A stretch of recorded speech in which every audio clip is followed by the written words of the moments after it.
कंवारी ननद। अंजलि की उम्र लगभग 30 साल हो चुकी थी। वो एक स्कूल में टीचर की जॉब करती थी। अंजलि के घर में उसकी माँ के अलावा उसका छोटा भाई और भाभी भी रहा करते थे। 30 साल की उम्र होने के बाद भी अंजलि की अब तक शादी नहीं हुई थी। इस बात को लेकर अंजलि की माँ रुक्मिणी देवी काफी परेशान रहा करती थी। माँ, मैं स्कूल जा रही हूँ, जरा मेरा टिफिन तो दे दीजिए। अब क्या पूरी जिंदगी मैं तुझे टिफिन बनाकर देती रहूंगी? अरे कुछ सोचा भी अपने बारे में या बस ऐसे ही? क्या माँ, सुबह सुबह फिर वही बातें लेकर बैठ गई। माँ गलत क्या कह रही है अंजलि दीदी? इतनी उम्र हो चुकी है आपकी, माँ कब तक आपकी सेवा करती रहेंगी? भाभी, मैंने माँ को कब कहा कि मेरी सेवा करो? वैसे भी अपना टिफिन मैं खुद तैयार कर लेती हूँ, बस टेबल से उठाकर देने को ही तो कहा था। वैसे अंजलि दीदी, देखा जाए तो टिफिन उठाकर देने की उम्र तो आपकी है। आपका अपना घर परिवार बच्चे होते तो ये जिम्मेदारी आज आप पूरी कर रही होती। एक बात मेरी समझ में नहीं आती, अगर मेरी शादी नहीं हुई तो इसमें मेरी क्या गलती है और तुम सब लोग मेरे पीछे क्यों पड़े रहते हो? अरे कुछ कहना क्या पीछे पड़े रहना होता है? अपने छोटे भाई को देख, तुझसे 3 साल छोटा है लेकिन 2 बच्चे खेल रहे हैं आंगन में। मुझे आप लोगों की कोई बात नहीं सुननी, जा रही हूँ मैं।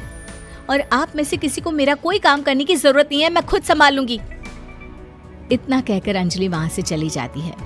शाम को जब अंजलि अपने स्कूल से लौटकर घर वापस आती है तो उसने देखा कि पड़ोस वाली निर्मला चाची वहां पर बैठी हुई थी। क्या बात है अंजलि बिटिया, नौकरी करके वापस आ गई? जी चाची जी, कैसी हैं आप? मैं तो ठीक हूँ बेटा, तुम बताओ शादी के बारे में कुछ सोचा या नहीं? अरे रहने दीजिए ना, इससे तो शादी की बात करना ही बेकार है। कुछ भी कहो तो गुस्सा करती है, बात बात पर आंखें दिखाती है। माँ, आप ऐसा क्यों कह रही हैं? मैंने कब आप पर गुस्सा किया? अरे अंजलि बेटा, तुम्हारी माँ ठीक ही तो कहती है। 30 की होने आई हो, अब तुम्हें भी शादी वादी कर लेनी चाहिए। चाची जी, आप तो ऐसे कह रही हैं जैसे शादी करने से मैंने मना किया हो। रहने दीजिए निर्मला चाची, हमारी अंजलि दीदी को अभी तक उनकी पसंद का दूल्हा नहीं मिला ना, इसीलिए वो शादी नहीं कर रही। भाभी, ऐसी कोई बात नहीं है। अरे तो फिर क्या बात है? तुम्हारी माँ ने तुम्हारे लिए इतने रिश्ते ढूंढे लेकिन तुम्हें कोई पसंद ही नहीं आता। क्या है ना चाची जी, हमारी ननद रानी नौकरी जो करती है ऐसे ही थोड़ी ना किसी को पसंद कर लेंगी। अरे भाई, नौकरी का घमंड है तो बात अलग है, कोई और बात हो तो बताओ, कोई रास्ता निकाला जाए। नहीं चाची जी, कोई बात नहीं है, बस मुझे अभी तक अपनी पसंद का कोई मिला नहीं है। सुन लिया आपने, इस लड़की के तो पर निकल आए हैं और इतनी उम्र में अपनी पसंद का कोई मिलेगा भी नहीं इसे। माँ, आप मेरी शादी को लेकर हमेशा मुझे ताने क्यों मारती रहती हैं? अपनी माँ की बातें तो ताने लगती है। ताने हैं? बताओ, मैंने कुछ गलत कहा क्या? देखो, ये सब छोड़ो, मेरी दूर की बुआ का बेटा है, उसकी अभी शादी नहीं हुई है, उम्र होगी कोई 34-35 साल। आप कहें तो बात आगे बढ़ाऊं? अरे हाँ, क्यों नहीं, ये भी कोई पूछने की बात है। अरे जल्दी से लड़के को यहाँ बुला लो। माँ, आप मुझसे पूछे बिना मेरी शादी की बात करने जा रही हैं और मेरी उम्र 30 भी पूरी नहीं हुई है। निर्मला चाची कह रही है कि वो लड़का 35 साल का है। अंजलि दीदी, आपको क्या लगता है इस उम्र में कोई फिल्म का हीरो आएगा आपके लिए? देखिए, अब पसंद और नापसंद की बात तो रहने दीजिए, पसंद करने की उम्र तो आपकी निकल चुकी। अब तो जो भी मिले उसी से शादी कर लीजिए, इसी में भलाई है। तेरी भाभी बिल्कुल ठीक कह रही है।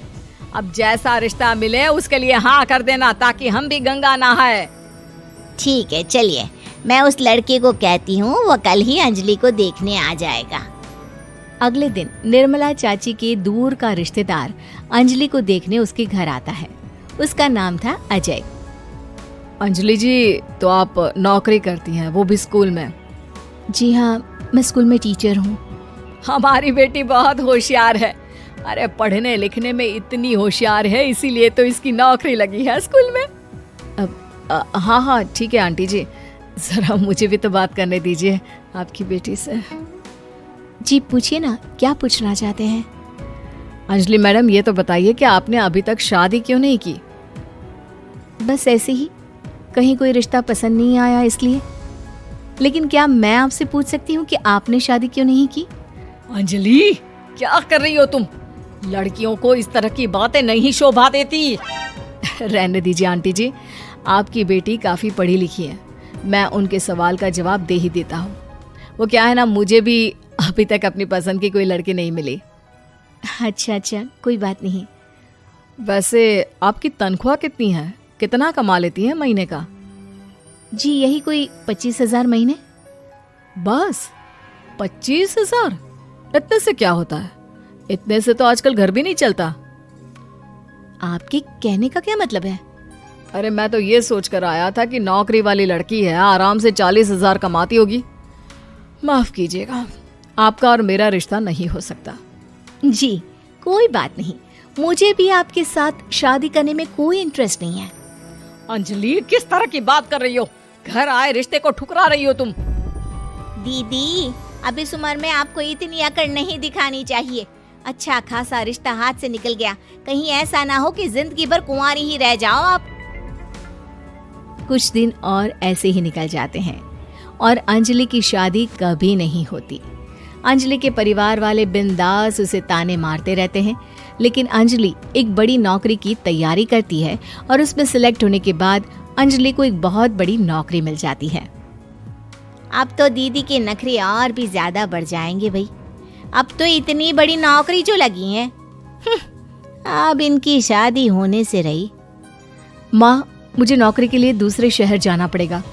आप जानती हैं ये बहुत बड़ी जॉब है और इसमें पैसे भी बहुत ज्यादा मिलेंगे। अच्छा, कितने पैसे मिलेंगे बेटा? माँ, मुझे हर महीने 90,000 सैलरी मिलेगी। क्या? अरे वाह वाह, ये तो बहुत अच्छी बात है। लेकिन फायदा क्या? कितने भी पैसे मिले, शादी तो हुई नहीं ना तुम्हारी। अंजलि नौकरी करने के लिए दूसरे शहर में चली जाती है और जब कुछ महीनों के बाद वो वापस घर आती है तो उसे अपने पति के साथ देखकर उसके घर वाले हैरान रह जाते हैं। अरे अंजलि, तूने शादी कर ली और हमें बताया तक नहीं। और दामाद जी करते क्या है? इतनी बड़ी कार है उनकी। माँ, मैं आपको सब कुछ बताना चाहती थी, लेकिन आप सबके ताने सुनकर बहुत दुखी हो गई थी और इसलिए मैंने अपनी पसंद से शादी कर ली। मेरे पति मेरे साथ ही ऑफिस में नौकरी करते हैं और बहुत बड़े अफसर हैं। और एक बात बताऊं माँ, आज मैं बहुत खुश हूँ।